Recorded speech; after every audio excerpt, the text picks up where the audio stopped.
Noah, thank you so much for coming on the AIM podcast. My pleasure. Thank you for making the trip all the way down to Miami to hang out with me at Peak 360. Hey man, listen, it's not the worst place to be.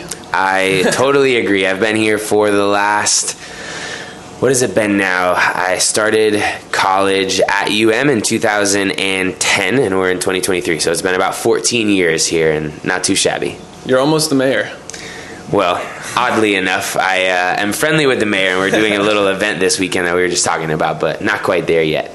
That's awesome, man. It's so cool to see just someone like really dig their roots in an area and grow with the place, but also see like how your career's been intertwined. Obviously, Wadapalooza is a huge event that's held here that I know is probably near and dear to you, being able to compete in your home turf. But that's so cool you've been able to do it all here and just build a community and the people in the gym and everything. Yeah, man. Thank you. Miami is obviously a huge city, so I don't know how much of an impact I've had on the city, but it has had a big one on me, and there definitely is a very strong community that we have here at Peak and with a lot of the other CrossFit gyms. I hope that I've been a good representative for Miami within the CrossFit community when I go out there and compete and hold it down for the 305. Dude, I love it, man. I love it. Before we dive into things, man, I just want to say, first off, thank you for doing this. And also, you know, one of the biggest things about you, there are many things that I'm excited to talk about in this episode because I know how powerful your story is and some of the things that you've been able to do will help so many people.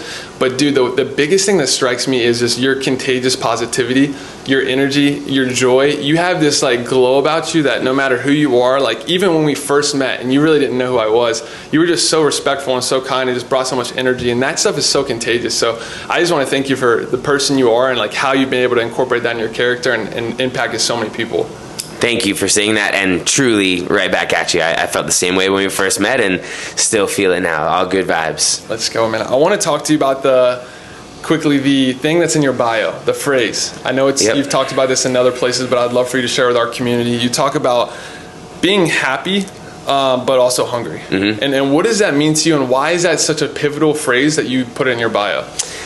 Happy but hungry was something that was born maybe 7 years ago when I first started working with my still coach, Max Elhaj, who operates Training Think Tank out of Alpharetta, Georgia. We were talking about like training dynamics and motivation in training and needing to like dig into not dark places, but dig a little deeper in training. And he was used to himself and had athletes that would go to a dark place when they would train in order to like really get everything out of them. And that just wasn't me. I never grew up that way. I didn't have a whole lot of like trauma that I could pull from. I wasn't a very angry person, so that just wasn't a good fuel source for me. And I was still relatively successful. Like I could still go out there and compete really hard, but it wasn't because I was using anger to fuel that. And I think that was kind of that was a new concept to Max. And we were just having a conversation one day about it, and I said, I don't know, I just, like, I'm a pretty happy person in general, but don't mistake that for me being content. I'm not happy and satisfied and good with where I'm at. I'm going to continue striving to do better, even though I'm enjoying where I'm at right now. I have a vision for being able to be better in the future, and so I'm happy, but I'm also hungry. And that was I was like, oh, that sounds cool. I like a good alliteration. So Happy But Hungry has been like my brand slogan for about 7 years now. Dude, I love that. And I think that's not talked about enough. I think there's so many people that say if you have a goal, you get driven, you get focused. Like you have to be so locked in, and you can't almost enjoy the process. And I think we're so quick to be like, I just want it to end. Like I just want to get to the place I'm going, and you lose so much when you're not enjoying the process of getting where you're going. So I love how you make that a big part of who you are. Totally, thank you. And it was interesting how it grew and transitioned and can be applicable to more than just training. Like it started off with that story about the anger as fuel for training, but I think the happy but hungry mindset can be very applicable to anything. If you're not in a gym but you're at work, just because you're not where you want to be doesn't mean you need to be miserable where you're at. I think you can still find ways to appreciate what you have while you're still striving for more. Personal life, like there's many different ways that you can kind of shift your perspective and use that. Yeah, 100%. I think that mindset allows for greater longevity and sustainability too. Totally. I feel like when people are so pent up with anger or whatever they're using as their motivator, like that can only but take you but so far. But doing it in a way that's joyous and bringing you happy and bringing life to you and others around you, like I just see that going so much further for people. Another way of saying that I've kind of come to do is work hard, have fun. And similarly, I think the sustainability of adding fun to the mix allows you to be able to do it much longer. If you were just like by yourself in a corner training every day, miserable, grinding, you're going to get burnt out eventually. You're going to get sick of doing that. It's not enjoyable. But if you can find appropriate ways to mix fun into that, you still have to train hard, right? It's not like you can't just go goof off and have fun all day. You've got to train really hard. But if you can find ways to enjoy the process, I think you're going to be able to do it much longer. And I think that has allowed me to have this decade-long career of competing at the CrossFit Games.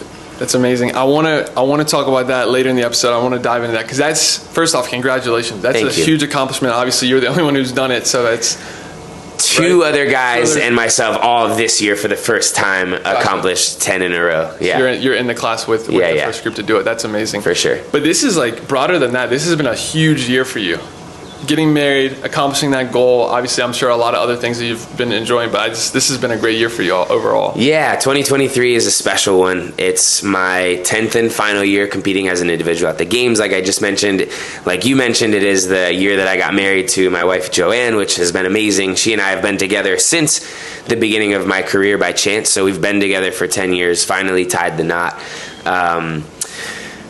What else? There's I know that there's a handful of other things that are still yet to come that are going to be very exciting about this year. So it's been a good one, and I'm really being intentional about relishing in all of that and celebrating those things. For sure. With your wife, does she do fitness as well? Like, does she work out with you, or does she just kind of do her own thing? She does, yeah. She's very involved in this fitness space. She's actually a doctor of physical therapy, so that is one niche in which she's involved in health and fitness. She also teaches Pilates. She does CrossFit recreationally, not competitively. So we'll get to work out every now and then together, but she, in general, is a very healthy and fit individual as well. That's so cool. So there's probably a small chance she'll be on your team, your group team, but she'll support.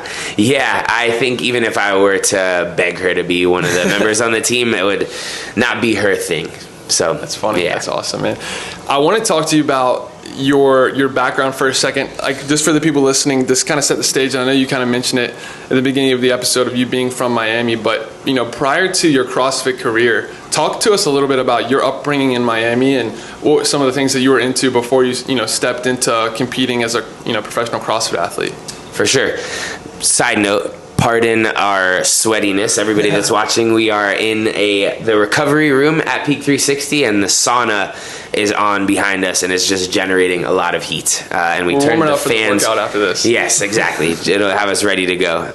But my kind of path towards where I am now was born in Providence, Rhode Island, actually a little bit further north. Moved down to South Florida when I was younger. And very active kid, played a bunch of sports, soccer, baseball, flag football, eventually lacrosse was kind of the main sport that I thought that I was going to do for a very long time. Got to high school, our school didn't have a lacrosse team, so I had to switch it up. Wrestled for a year, wasn't necessarily my thing. Swam, played water polo, did diving, and did that until my freshman year of college. I played club water polo at Clemson in South Carolina. Transferred to the University of Miami, joined their club water polo team, but found CrossFit right around that time in early 2010, and decided to go all in on that. So a variety of sports led to my athletic, my being a professional athlete, really, which was not anything that I ever had the intention of doing. It kind of took me by surprise, which is cool. It's so interesting, and it's cool to hear all the different sports that you had exposure to and were participating in growing up, and then obviously you made that full decision to commit to CrossFit. But growing up, like, what did you intend to do with your life? Did you have a vision, or did you have goals of an idea of what you wanted to do prior to CrossFit getting in the mix? Yeah, that's a great question. I don't know that I have any vivid memories of, like, I want to be a firefighter or in the Army or any of those kind of traditional routes that I think a little kid will choose. There's a possibility that when I was playing lacrosse, I had the desire to do that at a collegiate or professional level. But I was still 12 years old when I was having those thoughts, so none of them were very extensive. When I started going to college, I wasn't exactly sure what I wanted to do. I was interested in psychology, and so that was my major when I was at Clemson for my entire freshman year. But never fully bought into that idea. I just didn't know, like, I couldn't picture myself being a psychologist sitting in an office having one-on-one conversations with people as fulfilling as I would imagine that may be. I was a little bit more active and felt like I would be a little bit constrained in that setting. So when I transferred to the University of Miami, a big reason that I did that was because they had an exercise physiology program. And at the time, I was just starting to become intrigued by health and fitness, reading Men's Health magazine. I know that's a funny way to get into it, but I imagine a lot of us have a similar story. But yeah, that's kind of what led me here. Yeah, that's awesome. And then what specifically about CrossFit drew you in? Did you have a friend doing it, or like what kind of got you initially in the door of CrossFit?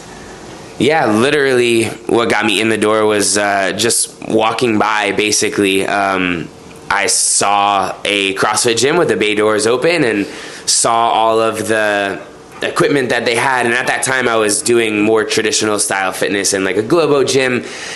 Here and there, I would pull CrossFit style workouts from Men's Health. I remember they had a workout for the movie 300 that was in the magazine, and it was very like high intensity. I think it was like 30 seconds all out of a bunch of different movements. And so that was kind of piquing my interest in mixing it up aside from doing all the bodybuilding stuff that I was. So I saw, I should backtrack a little bit. Before I walked into the gym, I had seen a poster of the guy that owned the gym, and he looked jacked. His name is Guido Trinidad, who's now a very good friend of mine. And I was like, I want to look like that guy. If CrossFit's going to do that for me, I'm in. So I went to the gym, like jaw dropped at all the ropes and kettlebells and pull-ups, but still didn't really understand the concept of CrossFit. Thought it was very like boot camp, militant based. Once I tried a few of the workouts and kind of understood more of the methodology, I think what hooked me was that competitive nature that I'd had in all the sports that I played growing up, not having that as much anymore. CrossFit was an outlet for me in that regard, because even when you just take a class with a bunch of the members, you're kind of competing with them. Like when you and I go and work out next, we're going to be pushing each other and competing, and I had missed that. And so I'm glad that CrossFit was able to reawaken that in me a little bit. That's so cool. It's cool to see, what initially drew you into the sport, but how quickly that kind of morphed into such a deeper just desire to compete and to, be a part of it. Were there any CrossFitters? I know you talked about the coach at the gym, but were there any professional athletes or professional CrossFit athletes that were currently competing that you were looking up to, or like your first kind of initial like, oh man, if this guy's really cool, I'd love to kind of emulate what he does, or kind of model my training after him? Or were there any kind of people early on in your career that you looked up to in the space? Absolutely. Guido, the owner of the gym, was one of them. He competed as well, and so that was kind of the first exposure that I had to the CrossFit Games, realizing that was I don't know if I would call it a profession at the time. People were going out and competing, but not doing it full time back in 2010, 11. But I had the aspirations to, whoa, that's really cool. I would love to go and compete and become a CrossFit Games athlete one day as well. So Guido was an inspiration there, and once I became more familiar with some of those other athletes, the guys at the top at that time were Rich Froning, who I think a lot of people may have heard of, definitely inspired by him. Maybe even more so, though, there was a guy named Chris Spieler, maybe less popular to the mainstream, but he was a smaller guy. I think he was probably like 5'5", 5'6". I'm 5'7" myself, and so I was always the littler guy, and he inspired me that, okay, if Chris can make it work and do it really well, then maybe I can too. That's so cool, man. Yeah. Quickly on that note, do you think it's more beneficial to be on the shorter side or the taller side? I know there's pros and cons of both, but just competing overall, where do you think's the best spot to be? I think so. I think there's probably an average height of like 5'8" to 5'10" that most of the high level guys are at. A few years ago, Matt Frazier, who had won for 5 years in a row, was same height as me. We're both 5'7". And I think that the height in the sport was kind of more trending towards that direction. The last couple years, some bigger dudes have been near the top. Jeff Adler just won. He's a bit bigger. I'm not sure how tall he is. He's maybe 6 feet tall, probably weighs 200 and something pounds. Roman Krennikov, also a very big guy. Brent Fikowski, big guy. Patrick Vellner's bigger. So the sport, as the programming changes, CrossFit is unique in the sense that every year all the workouts that we're tested on are very different. And it seems as though maybe it's trending in the direction of favoring some bigger bodied athletes. Sure. You touched on it briefly, but I'd love for listeners to get a better understanding of like, what did CrossFit really look like when you got in? Because like it's easy to see where it is now and how much media is behind it and all the brands that are involved, and like it's gone bananas. It's huge. But when you stepped in and you had this initial desire, like talk about the differences between where it is now and where it was when you got started. I think CrossFit as a sport then was still very grassroots is the term I think a lot of people use, because the games themselves were being run out of a ranch in California. It was like very dusty, dirty, wasn't in an arena with a bunch of fans. Eventually they got to that point, but it kind of had that growth of like very community-based backyard feel, people just like throwing down. And I would say in the years like 2013, 14 is when it got some more exposure and became mainstream with being on ESPN and things like that. 2014 to 16 was maybe like the peak of popularity for CrossFit. Not to say that it's gone way down, but I think that was when it like exploded and the general public was a little bit more aware. Sure. And as you started to get into the sport, where was that shift for you where you made the decision to say, look, I'm going all in. I don't know what it's going to look like, fully long term, but I just want to commit to this thing. I want to give it all I have, and really like dove into it all in. Call it fate, but the first year that I qualified for the CrossFit Games was 2014. And that was the year that I was graduating from UM with my master's degree in strength and conditioning. So it worked out perfectly where I graduated, was able to qualify for the games for the first time. That made it feel more like it could become my profession. And so I kind of rolled into it. I think if it had happened differently, if I had graduated and not quite qualified yet, I would have had to go into the workforce, try to find a job, wouldn't have been able to dedicate as much time to training. So I think I got very fortunate that the timing worked out that way, that I could just graduate school full-time, pursue CrossFit, started to get a few sponsors because that was when the sport itself was getting more popular, and haven't looked back, been a full-time CrossFit athlete ever since. It's so fun, man. That's so cool. Yeah. What does that look like for someone that's just getting started in the sport of CrossFit and they're taking this on competitively and they're professional? Like in terms of, I guess on the business side, like you talk about getting some brand deals. Where are these athletes earning money, and how are they kind of going about building the business side while also focusing on being a competitive like athlete? The partnerships in CrossFit have evolved a lot over the years. When I first started, it was much smaller scale. I think the partnerships then were your typical like, hey, we'll give you a bag of protein and a t-shirt and you've got to post about us once a month. And at that time, that was awesome to me. I was like, heck yeah, I'll take it. Free stuff. Yeah, exactly. Obviously, it has evolved, and now I'm able to make a living doing this full time thanks to those sponsors that are supporting me on that journey.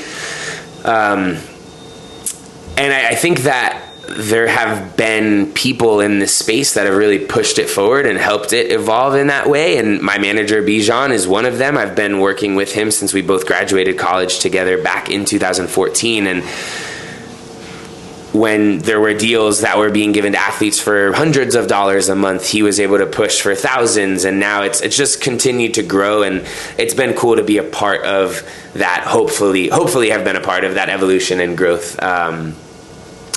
I think that athletes nowadays, unless you are winning the CrossFit Games, are probably making a majority of their money from sponsorships, supplemented by prize money here and there. Prize money can be fickle. You show up to a competition and you do well, you win a bunch. If you have a bad weekend, you're sick, you're injured, the workouts aren't good for you, you could leave the competition in the red. Like you paid to go travel out there and you didn't win, so you didn't make any money. So it's become that where the very steady income is coming from the sponsors and partnerships, and then like kind of the bonus money is being able to go do well and win competitions. So awesome. And you talk about Bijan, who obviously has been a big part of your team. It seems like, the higher level athletes have put together a team, because I'm sure with everything that you're focused on as an athlete, like that takes up a lot of your attention and your focus. So having a team kind of in place to help you on the business side, to help you develop the relationships with these brands and execute, I'm sure is really important as well. Definitely. And that stretches even further to your coaches, your nutrition coaches, your financial advisors. Like, there's a lot of people that I've put in place that have helped alleviate responsibility from me so I can focus full-time on training. That said, there's still a lot of the business side of things that I am doing on my own. I have Bijan to help me procure and negotiate the partnerships, but it's on me once they are signed and sealed that I've got to create the content, I've got to post the content, I've got to do the right things to promote those brands and make it feel organic. And thankfully, that's something that I enjoy doing. I know there are other athletes and individuals out there who kind of see that as a burden. I've tried to make that fun like I do with everything else, and hopefully that shows in the content, and the brands enjoy being a part of my journey in that way. Yeah, absolutely. Now, you currently sitting like in this moment, you have a very large platform on social media. You've obviously documented a lot of your journey. You've made some really cool content. You've talked about the things you've done and experienced. Were you doing this at the same time, like when you first got started? Like, were you doing social media throughout your whole career, documenting it, or is this more of a recent thing that you've been focused or building? Yeah, no, it's funny that you say that. I have fond memories and funny memories of when Instagram first started, kind of figuring it out and talking about it a little more than other people. Guido, who I've mentioned before, he and I were driving to a competition in South Carolina years and years ago, and I kept talking about Instagram, and I think I was like on the threshold of my first 1,000 followers, and I was like, dude, I'm at 999, and he was like making fun of me for it at the time, not realizing what it was going to turn into. And I think that over the years, I personally have really enjoyed the process of creating content in our space that looks like making videos on your iPhone where you're doing a lift in slow motion and timing it to the drop of a song. Like, I started doing that a lot back in the day. Now I have people, like you said, I've built a team around me. I have Alex Trobaugh, who helps me with a ton of my media creation, so it's a little bit higher quality, the filming and the editing stuff. I still will dive in here and there and make some old school iPhone videos, but I really enjoy the process of like high quality content creation, telling stories, things that are inspiring and intriguing from like the short form content standpoint, but also like telling a really beautiful, deep, true story on the longer form thing on like YouTube or making documentaries. It's so fun, yeah. I think you definitely have a skill and a gift for it. Obviously, you've been incredibly successful as an athlete, but your ability to create and your vision, I can just tell being around you, you're a very creative person. Like, you have that eye and that mind, I think, to do it at a high level. You talk about documentaries. Last night, as prepping for this episode, I watched the one you guys did with Gymshark this year, which was they did a great job with that. It was awesome. Yeah, thank you. That, not to downplay that at all, but that ended up coming together relatively last minute. The intention was to tell like a big full year-long documentary piece, and for whatever reason we ended up making that happen, and I think it was fantastic. I think they did a great job given the circumstances, but I only say that because I have the desire. I would like to, at some point, I wanted it to be for that 10th and final year individually, but now it kind of makes sense as well for the first year of putting a team together.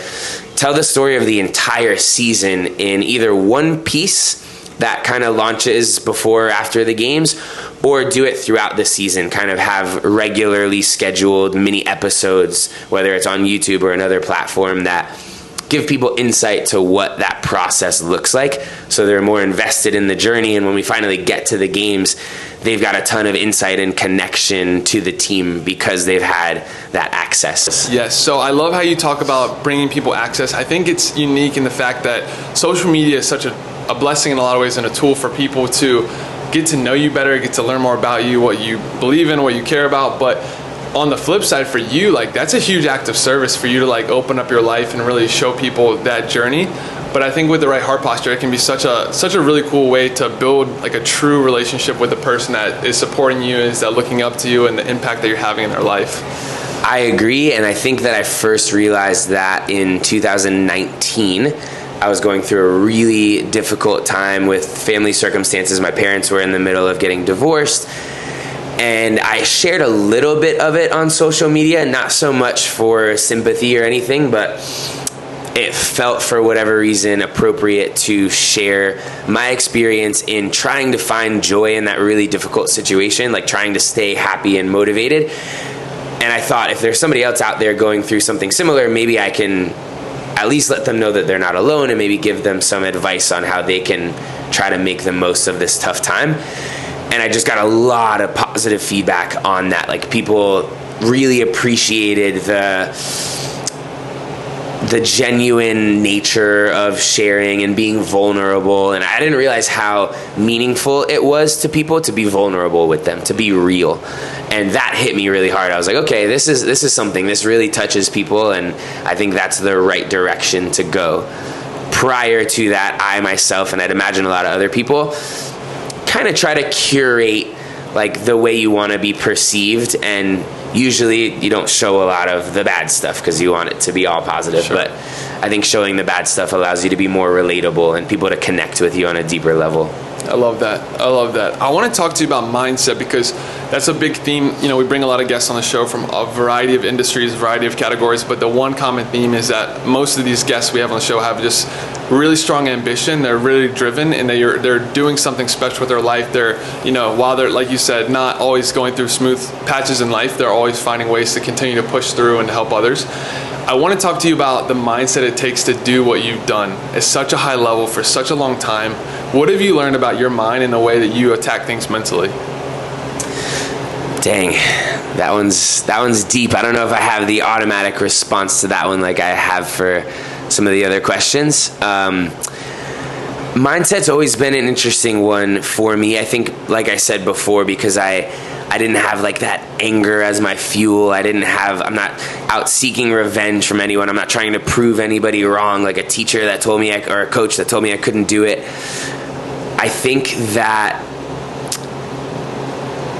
I've probably most been motivated by success. I don't know if that makes as much sense saying it out loud as it does in my mind, but I think as I tried things and got little tastes of success and positive reinforcement, sure, that encouraged me on, and like, oh, okay, that got good feedback, or that felt good, or that earned me this. Like, I'm going to keep doing more on that. I'm going to double down on the stuff that has proven to be successful for me. And so I think mindset-wise, I've just been chasing like that good feeling in whatever way you want to interpret that. A good feeling could be an interaction. We're back. Let's go. Take 3. This is the fun part about a mobile podcast, man. You know, that's why a lot of people, Rogan, some of the higher people in the industry invite people to come, but yep, when you go out on the road, it gets a little interesting. Yeah, maybe you'll be there someday. I'll come out and visit you, sit down in your private setup. But for now, we're going with the flow. We are upstairs at Peak. We've got some AC now, so less sweaty. Camera's probably not going to overheat. We'll just keep the conversation going. Awesome, man. So yeah, I think we were diving into just the whole topic of mindset, and you were sharing a little bit, and I can kind of reframe the question so we can kind of jump back in. But you've had such an awesome career, such a long career. It's been a lot of just, I'm sure, different emotions and different things you've gone through. I want to hear more about your mindset and how you've prepared to like just attack that whole, you know, career that you've had, and different things you've learned in terms of like how to handle things mentally.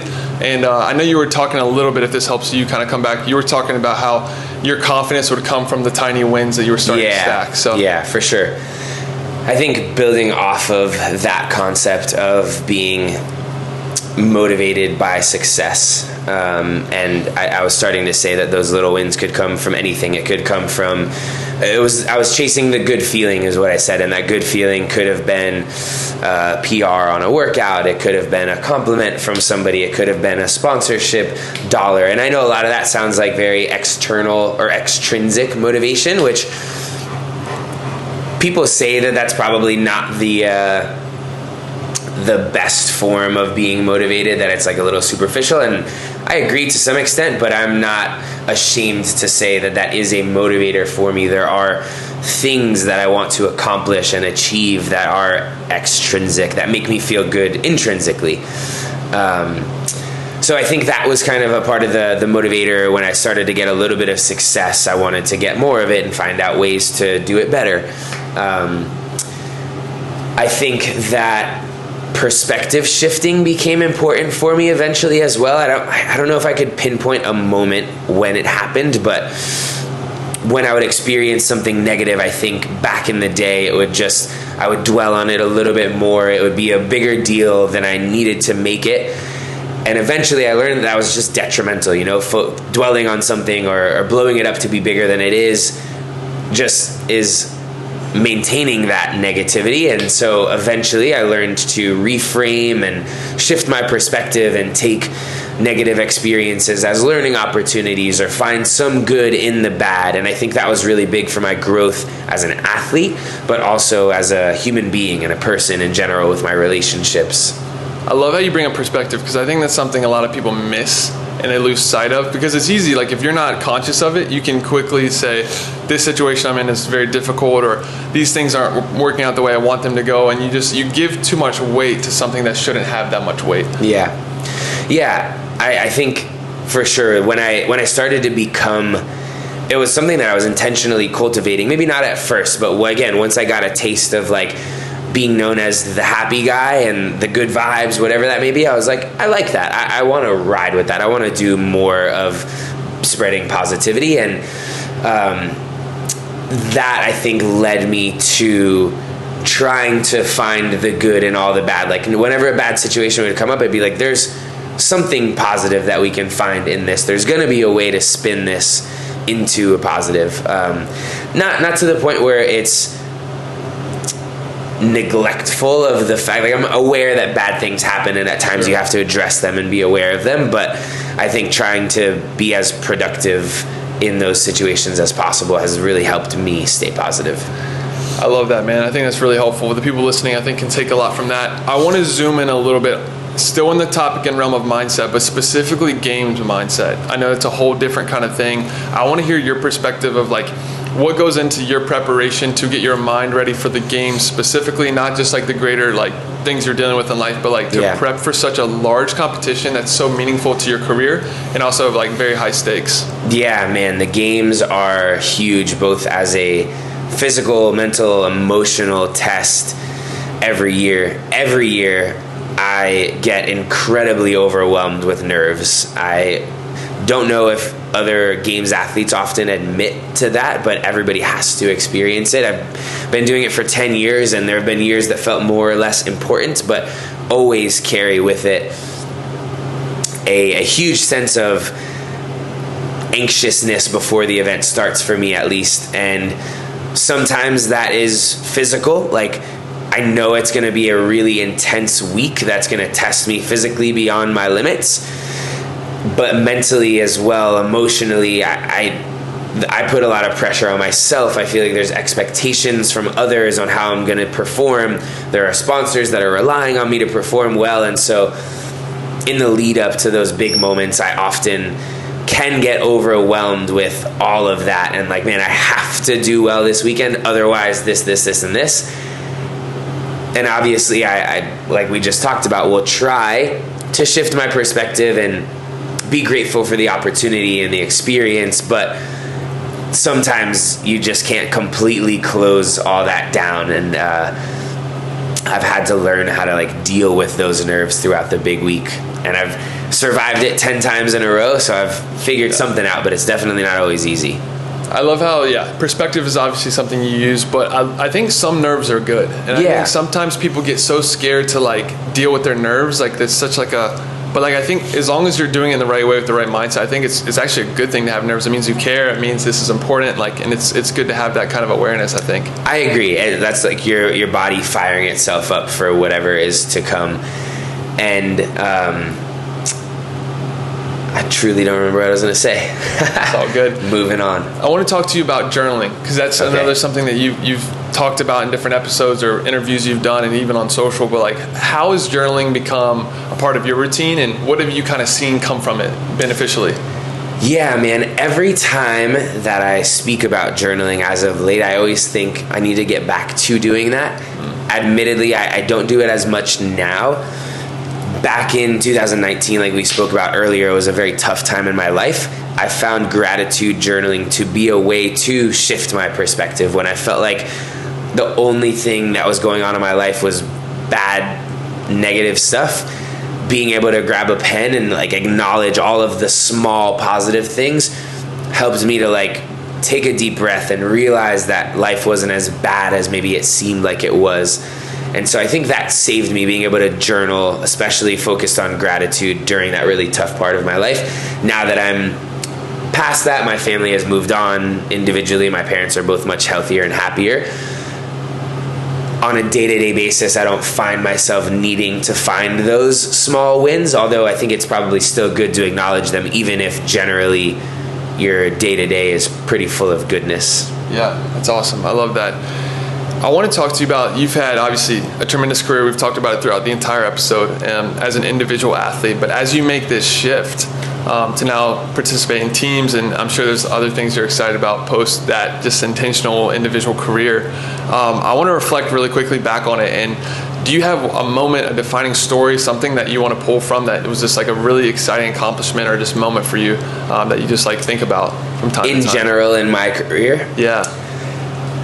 I think the two most prestigious awards that I have earned over my 10-year, or I guess truly 13-year career of competing in CrossFit. I hadn't qualified for the games the first two, but being able to make the podium in 2019 was huge for me. I think I've always wanted to win the CrossFit Games. That was as close as I had gotten.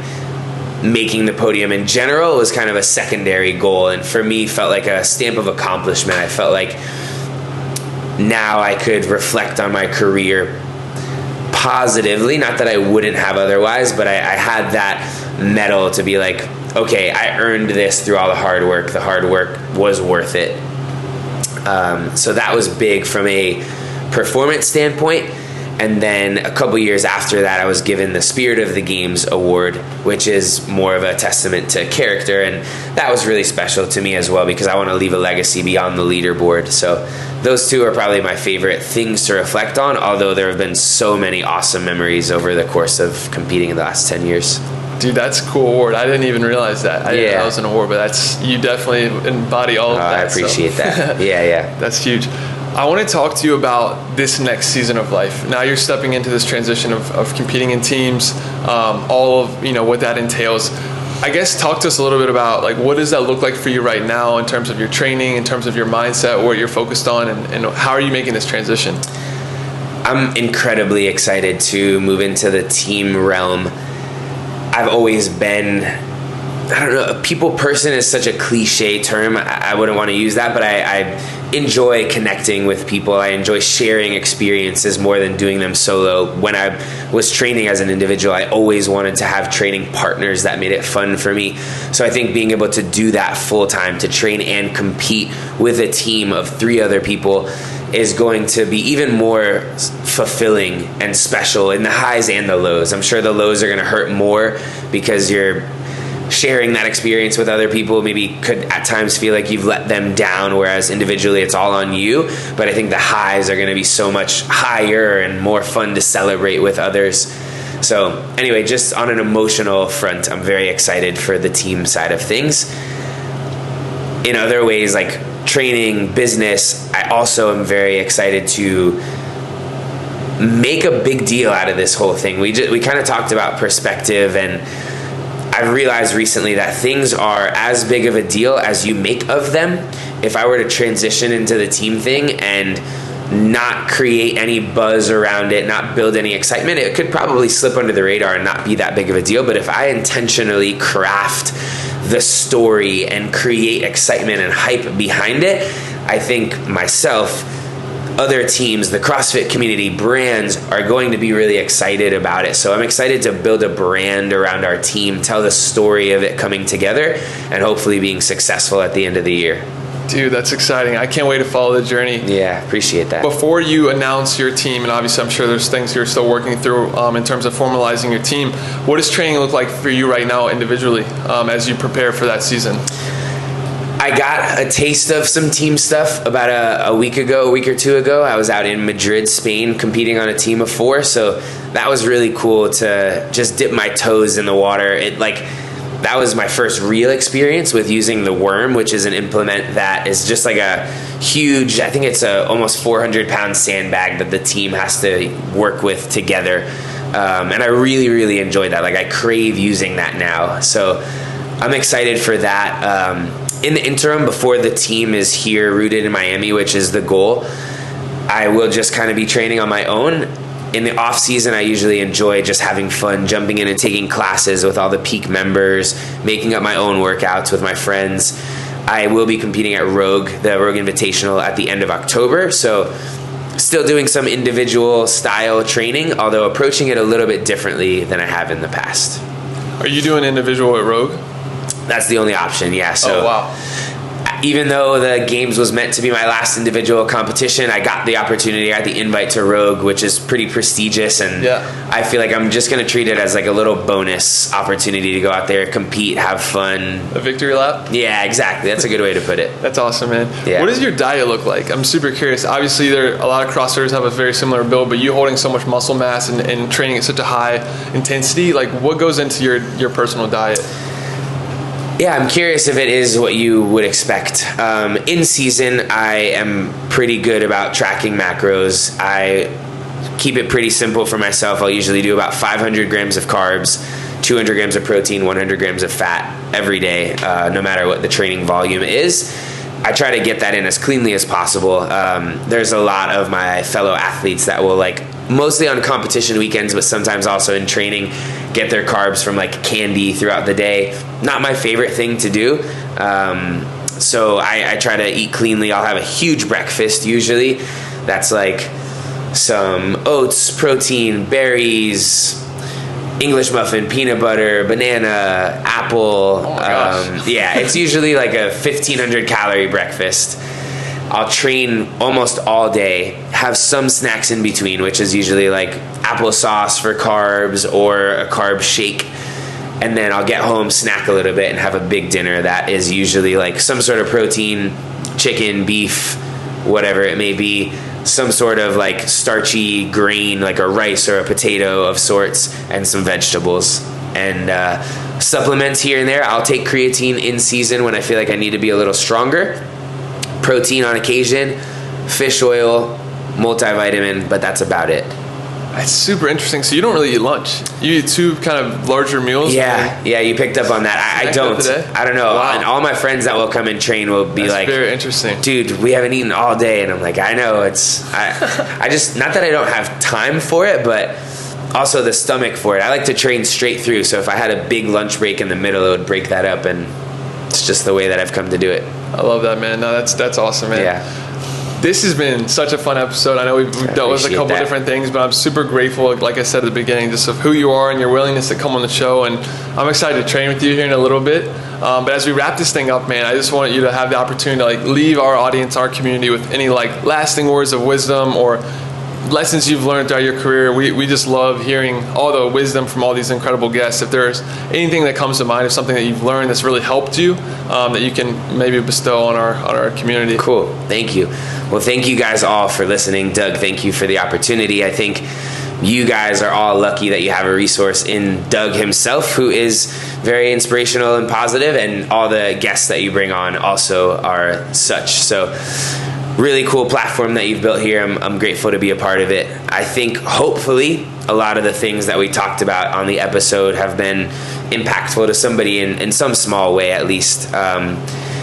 I could go back and kind of recap some of the things, but I think just trying to embody that happy but hungry mindset, or the work hard, have fun thing. Like, really enjoy what you're doing. Find ways to love something about your day-to-day, but also strive to do more is what I always am trying to do. I'm always just trying to like make a positive impact. I want to be productive and do something that's going to benefit the rest of the world. So whatever that looks like for you, I hope you're able to achieve it and feel pretty good about it as well. I love it, man. Never settle, but enjoy the process while you're doing it. Absolutely. Dude, this has been fun. Noah, thank you so much for going on the AIM podcast. Pleasure. Thanks for having me. Let's go, bro. Boom.